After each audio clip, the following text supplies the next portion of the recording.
Hi everyone, my name is Crystal and welcome back to our YouTube channel, Bible-Based Teens. Today is Monday, January the 26th, and this is our new scripture verse for this week. And before we get started, I just want to say that if you like the content of this channel, go ahead and like and subscribe so you can get our new content week after week. And don't forget, if you have any thoughts, place them in the comment section below so we can get the conversation started. So let's get to it. So our new scripture verse for this week is going to be Proverbs chapter 10, verse 22. It is the blessing of the Lord that makes one rich, and he adds no sorrow with it. So this scripture was originally written in Hebrew in the Old Testament by King Solomon, who was one of the greatest kings of Israel, and he was also known as the wisest man on earth.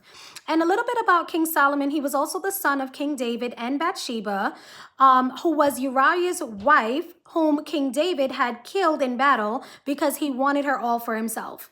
So moving along, this scripture can be broken down into two parts. The first part emphasizes the blessing of the Lord that makes one rich. And so the blessing of the Lord that makes one rich is God's divine blessing that comes down from heaven to us as his children. This means that the blessing of the Lord has nothing to do with work, human work or toil. God is able to bless us without anything or any input from anybody, including ourselves.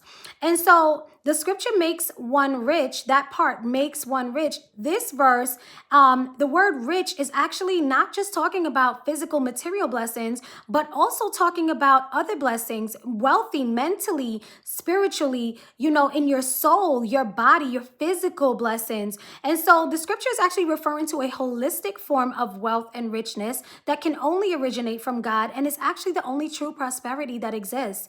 And so the second part of the scripture, it says he adds no sorrow to it. This implies that, there are other blessings that come from other sources, but when they come from those other sources, whether human sources or even the sources of the enemy, they come with a level of sorrow or unhappiness. So now this begs the question, what type of riches do we desire in our lives? And do we trust God to provide for us everything that we need without any input from ourselves? So some of the Hebrew words that stood out to me in this scripture included the word birkat, which is translated as blessing of, and this is usually referring to ritual blessings. The Hebrew word ta'asher, which is translated as rich and can also mean to enrich, and this comes from the root word osher, which means prosperity, abundance, wealth, and good fortune. Lastly, the Hebrew word etzeb is translated as sorrow, pain, and this begs the question, are we pursuing material riches that come with a level of sorrow, pain, or toil?